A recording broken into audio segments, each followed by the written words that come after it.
91 साल की उम्र में अभिनेता दिलीप कुमार का निधन। मुंबई के हिंदुजा अस्पताल में ली अंतिम सांस। शाम 5 बजे होंगी सुपुर्द खाक पीएम मोदी, राष्ट्रपति रामनाथ कोविंद। अमिताभ बच्चन ने जताया शोक। सीएम शिवराज ने भी ट्वीट कर जताया दुख। आज शाम 6 बजे होगा मोदी कैबिनेट और मंत्रिमंडल का विस्तार। राज्यों के हर क्षेत्र से नेता होंगे शामिल। उम्र के हिसाब से भारत का यंगेस्ट कैबिनेट ऑफ काउंसिल होगा मंत्रिमंडल। महिलाओं की भी बड़ी भागीदारी होगी।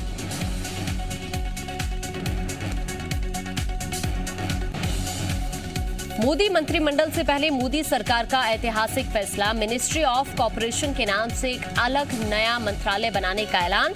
सहकार से समृद्धि के सपने को साकार करने के लिए किया गया गठन।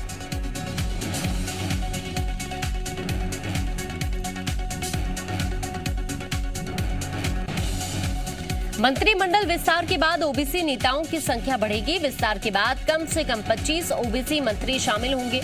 SC/ST कोड से भी शामिल होंगे मंत्री।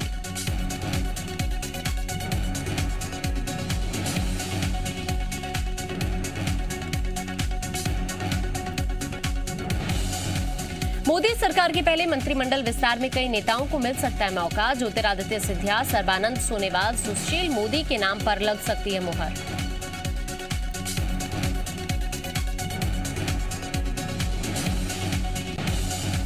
केंद्रीय मंत्रिमंडल विस्तार से पहले राज्यपाल की नियुक्ति। एमपी के नए गवर्नर होंगे मंगूभाई छगनभाई पटेल।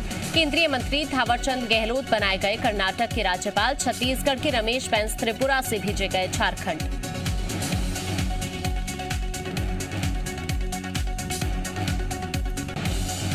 सात बार के बीजेपी सांसद रहे रमेश बैस को झारखंड का नया राज्यपाल बनाया गया है। रमेश बैस इससे पहले त्रिपुरा के राज्यपाल थे।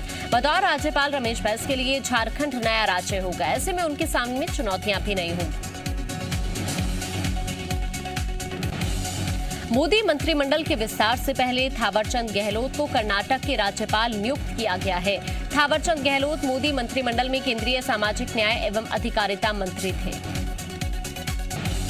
सीएम शिवराज आज जबलपुर का दौरा करेंगे। जबलपुर में सीएम शिवराज कोरोना की तीसरी लहर से निपटने के लिए प्रशासनिक तैयारियों की समीक्षा करेंगे। शिवराज सबसे पहले जबलपुर के शासकीय इंजीनियरिंग कॉलेज की 75वीं वर्षगांठ के कार्यक्रम में शामिल होंगे। मुख्यमंत्री जबलपुर के विक्टोरिया जिला अस्पताल पहुंचेंगे, जहां वो बच्चों के लिए बनाए गए स्पेशल वार्ड का लोकार्पण करेंगे। सीएम जबलपुर के मानस भवन ऑडिटोरियम में कोरोना ड्यूटी निभाते हुए अपनी जान गंवाने वाले कर्मचारियों को आश्रितों को अनुकंपा नियुक्ति पत्र भी देंगे। देश में पिछले 24 घंटे में कोरोना के 43,733 नए मामले सामने आए, जबकि इस दौरान 930 लोगों की मौत हुई और 47,240 मरीज ठीक हुए। देश भर में फिलहाल 4,59,920 मरीजों का इलाज चल रहा है। देश भर में रिकवरी रेट बढ़कर 97.18% हो गया है। देश में अब तक 3,63,63,665 लोगों की रिपोर्ट पॉजिटिव आ चुकी है। इनमें से 2,97,99,534 मरीज ठीक हुए हैं।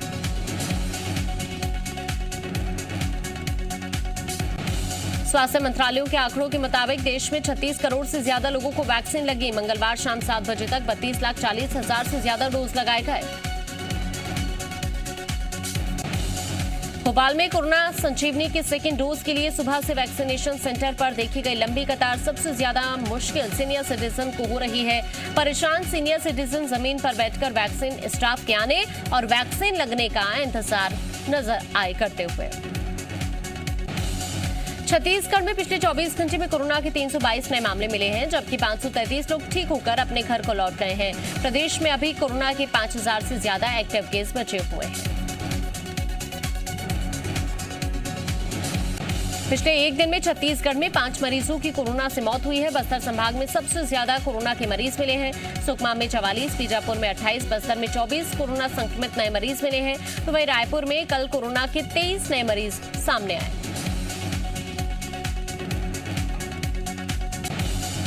सीएम भूपेश बघेल लगातार विभागों के कामकाज की समीक्षा कर रहे हैं। सीएम आज महिला और बाल विकास विभाग और आदिम जाति अनुसूचित जाति विभाग के अधिकारियों के साथ बैठक करेंगे और उनके कामकाज की समीक्षा करेंगे।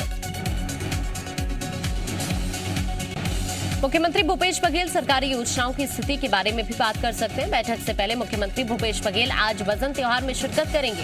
दोपहर करीब 12 बजे सीएम आवास में कार्यक्रम का आयोजन किया जाएगा।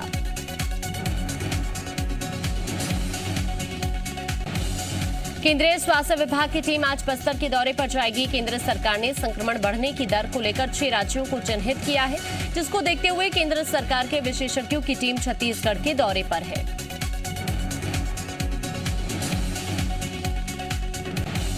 केंद्रीय स्वास्थ्य विभाग की टीम रायपुर एम्स के 2 विशेषज्ञों के साथ जिलों का दौरा कर रही है। ये टीम आज बस्तर का दौरा करेगी। यहां ये संक्रमण बढ़ने की वजह और डेल्टा प्लस वेरिएंट की आशंका समेत 5 अलग अलग मुद्दों को लेकर जांच करेगी। गांव-गांव में राम भजन प्रतियोगिता कराएगी भूपेश सरकार। जल्द शुरू होगी मानस मंडली प्रोत्साहन योजना 2021। हर गांव में होगी मानस गायन मंडलियों के बीच प्रतियोगिता। वाद्य यंत्र खरीदने के लिए 5-5 हजार रुपए देगा संस्कृति विभाग। मध्य प्रदेश में स्वास्थ्य सेवाएं प्रभावित होने की आशंका बढ़ रही है। यहां पिछले करीब 1 हफ्ते से नर्सों की हड़ताल जारी है। आज नर्सिंग एसोसिएशन और सरकार के बीच बातचीत हो सकती है, जिसमें कोई सार्थक हल निकलने की उम्मीद है।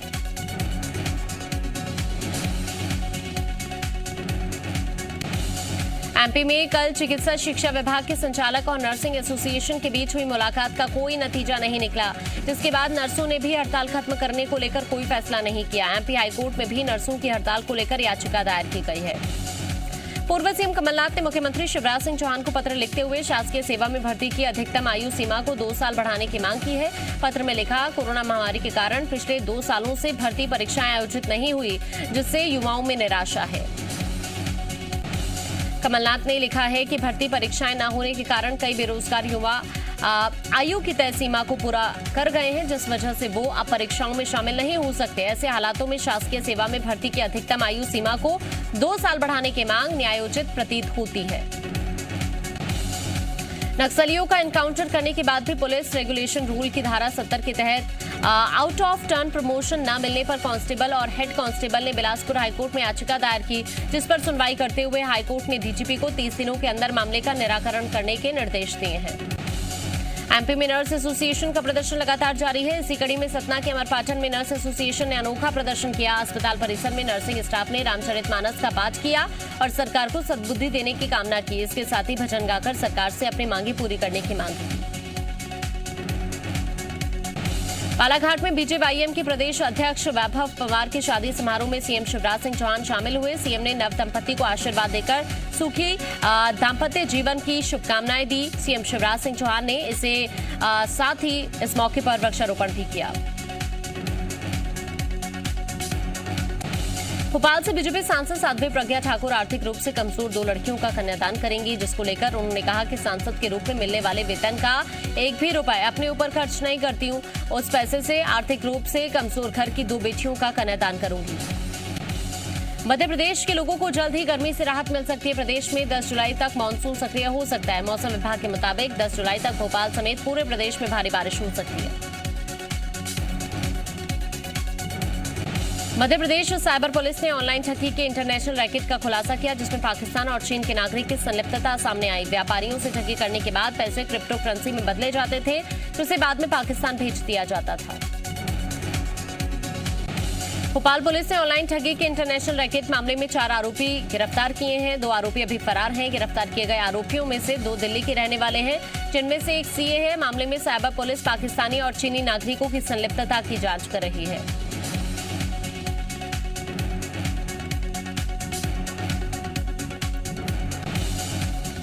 बड़वानी में नर्मदा नदी का जलस्तर लगातार गिर रहा है, जिसकी वजह से शहर में जल संकट गहरा सकता है। मानसून की बेरुखी और बांध का गेट बंद होने की वजह से नर्मदा का जलस्तर 113 मीटर पहुंच गया है।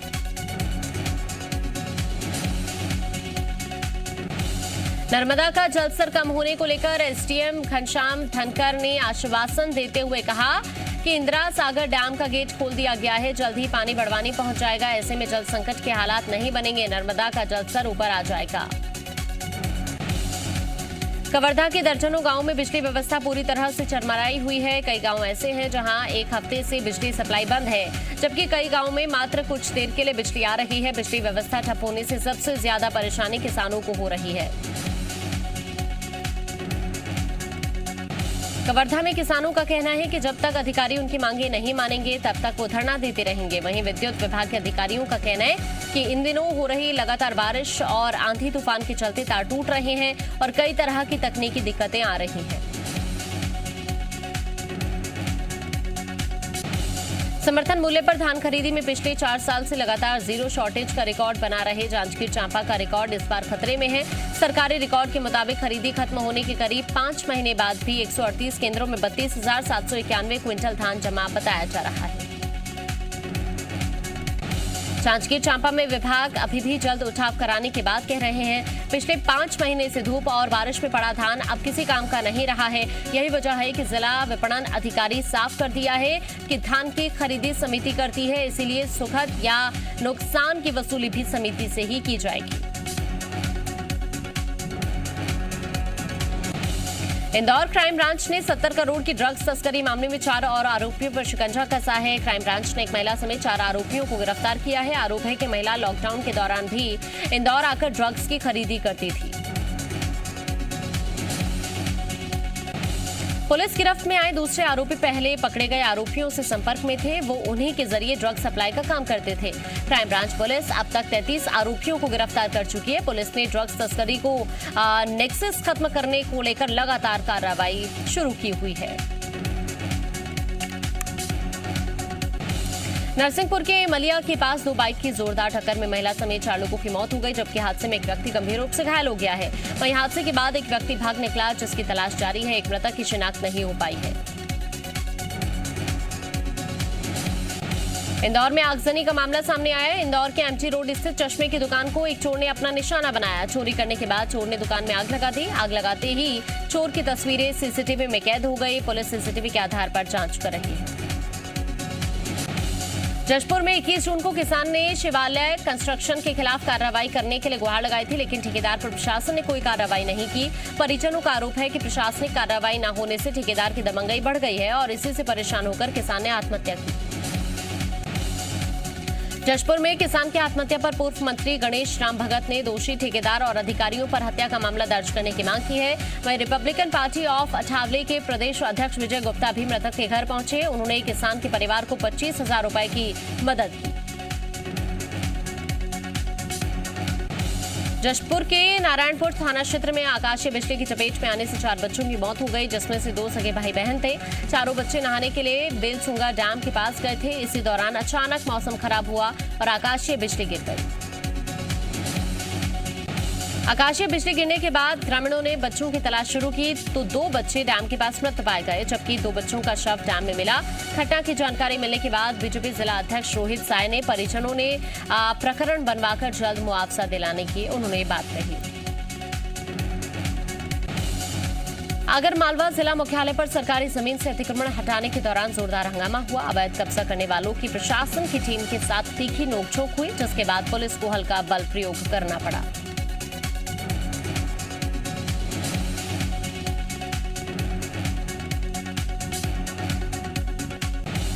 मंडला में ग्रामीण यांत्रिकी विभाग के सब इंजीनियर को लोकायुक्त की टीम ने रिश्वत लेते हुए रंगे हाथों गिरफ्तार किया।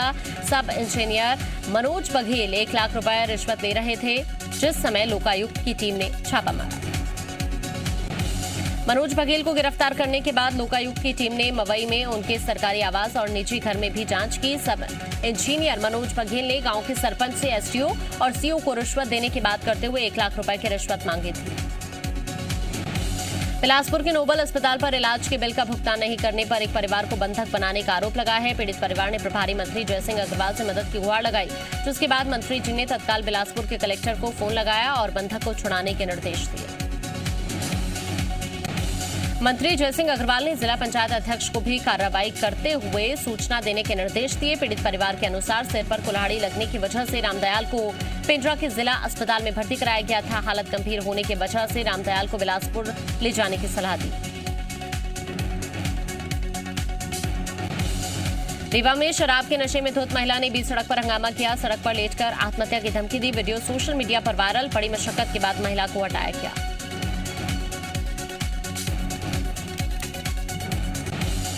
पड़वानी में घर के सामने खड़ी बाइक को दिन दहाड़े चुरा ले गए चोर। पूरी घटना सीसीटीवी में कैद। बाइक के मालिक ने सेंधवी थाने में शिकायत दर्ज कराई। कोरिया जिले में पुलिस ने पकड़ी 2,70,000 की ब्राउन शुगर। 2 नाबालिग आरोपियों को गिरफ्तार किया। पुलिस ने आरोपियों की बाइक भी जब्त की।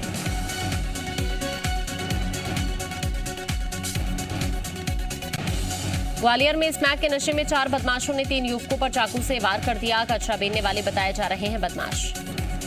दुर्ग में पुलिस ने अंतर्राज्यीय एटीएम चोर गिरोह के 2 आरोपियों को गिरफ्तार किया। बिना एटीएम तोड़े करते थे चोरी। चोरों के पास से 1,18,000 रुपए बरामद। ग्वालियर में एक महिला ने पुलिस चौकी के सामने एक युवक को पीटा। चलते ऑटो में पॉर्न मूवी देखने और महिला से छेड़छाड़ का आरोप। पुलिस ने युवक को समझाइश देकर छोड़ा।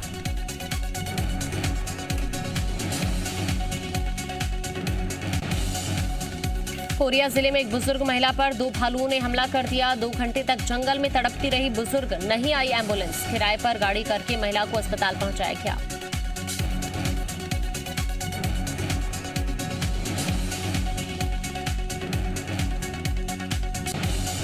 भिलाई में बीती रात कुछ युवकों ने पिंकी राय की गाड़ी पर 3 बार गोली चला दी। फायरिंग के बाद मौके से फरार हुए युवक। पुलिस ने धारा 307-34 के तहत मामला दर्ज किया। पिंकी राय पर थाने में दर्ज है 27 मामले।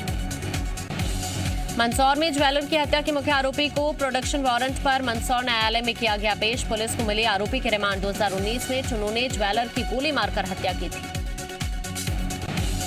वायुसेना स्टाफ के घर में घुसकर पत्नी बेटे का मर्डर। पालम में डबल मर्डर से की गई हत्या। पुलिस के हाथ खाली।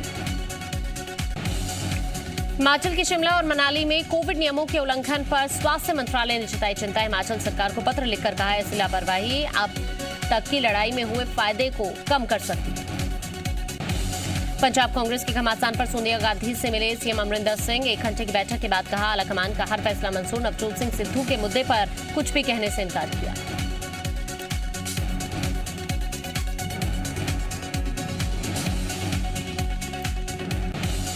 मुजफ्फरनगर में अबू आजमी के बयान से मुस्लिम समुदाय में भी नाराजगी। समाज सेवी बोले भाईचारा तोड़ने की साजिश।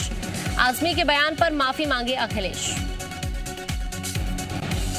गुरुग्राम के निजी स्कूल पर सांप्रदायिक जहर फैलाने का आरोप। 10वीं के ऑनलाइन क्लासेस में टीचर पढ़ाते हैं हिंदू मुस्लिम और बीजेपी कांग्रेस। स्कूल में आज सुनवाई। केंद्रीय शिक्षा मंत्री रमेश पोखरियाल निशंक ने जेईई मेन के 3रे और 4थे चरण की परीक्षाओं के लिए नई तारीख का ऐलान किया। ये परीक्षाएं जुलाई महीने में आयोजित की जाएंगी। जेईई मेन के 3रे चरण की परीक्षाएं 20 जुलाई से 25 जुलाई के बीच आयोजित की जाएगी।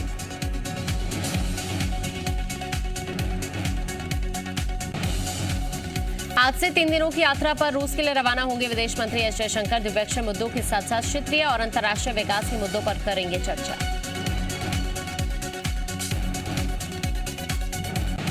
पाकिस्तान की आईएसआई के लिए जासूसी करने के आरोप में आर्मी के 2 जवान गिरफ्तार। दुश्मन देश को भेज रहे थे खुफिया जानकारी। पंजाब पुलिस को मिली 7 दिन के रिमांड। कोरोना की दूसरी लहर के बाद सस्ते स्मार्टफोन खरीदने पर ज्यादा जोर दे रहे लोग। 10,000 रुपए से कम दाम के स्मार्टफोन की हिस्सेदारी 54% रही। आईसीआईसीआई बैंक ग्राहकों को 1 अगस्त से लगेगा झटका। बैंक ने कैश ट्रांजैक्शन समेत कई बैंकिंग सर्विसेज के चार्जेस बढ़ाए। जून में 8 महीने के निचले स्तर पर जीएसटी कलेक्शन। सरकार के खजाने में 1 लाख करोड़ रुपए से भी कम आए। बच्चों की ऑनलाइन क्लास को सेफ रखने के लिए एयरटेल ने लॉन्च की नई साइबर सुरक्षा सर्विस सिक्योर इंटरनेट।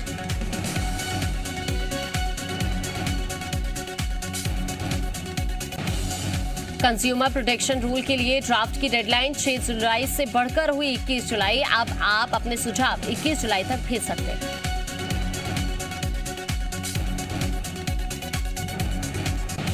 भारतीय टीम के पूर्व कप्तान महेंद्र सिंह धोनी का जन्मदिन आज। 40 साल के हुए धोनी। सोशल मीडिया पर उमड़ा फैंस का प्यार।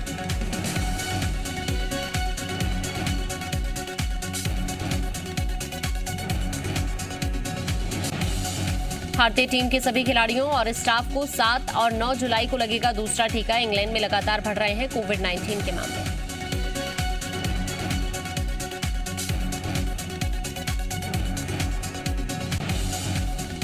मलदल देखने पहुंचे रविचंद्रन अश्विन। ट्वीट कर की तस्वीर शेयर। WTC फाइनल के बाद भारतीय टीम 3 सप्ताह के ब्रेक पर है।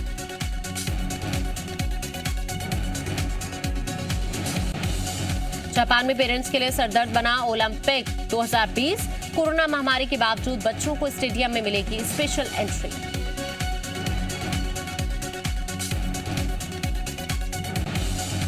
मैक्सिको में बाढ़ ने मचाई तबाही। बहती कार में फंसे एक शख्स का लोगों ने रस्सी के सहारे किया रेस्क्यू।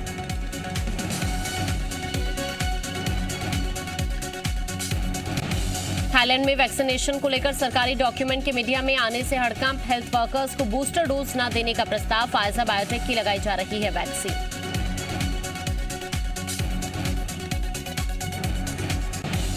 जापान के अटामी में 4 दिन पहले आए रेनफॉल से हुई तबाही के बाद अभी भी जारी है रेस्क्यू ऑपरेशन। 24 लोग अभी भी लापता।